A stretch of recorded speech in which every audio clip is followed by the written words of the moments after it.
Over 500,000 people are going hungry in Britain. So claim the charities Church Action on Poverty and Oxfam.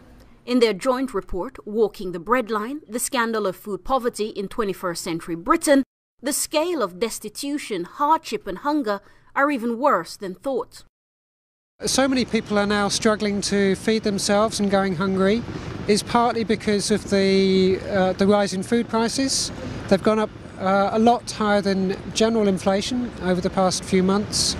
At the same time, people's incomes are static or going down. But the biggest finding from our research is that the welfare state simply isn't doing the job it was set up to do.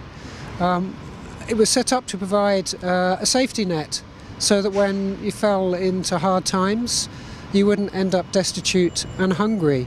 Sadly, for thousands of people now, that's no longer the case. A report by the UK's largest food bank provider, the Trussell Trust, released earlier this year, had put the figure at 350,000 for those using their services, a trebling of the number from the previous year. The new Oxfam CAP statistics point at a greater problem of families struggling and seeking help from a variety of sources.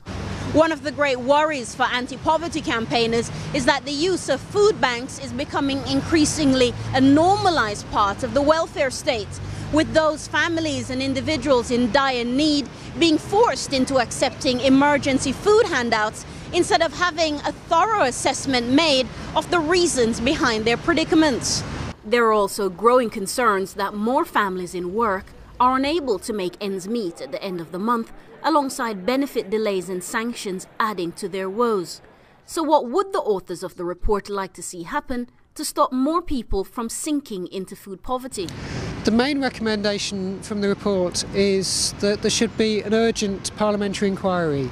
First of all, to establish the scale of the problem. We've estimated 500,000 people, but it may be many times bigger than that. We really don't know. So it has to find out how big the problem is, but then to find out whether there are links between the government's welfare reform programme, the cuts to benefits which we've seen coming in over the past 2 years, and the growth in food poverty.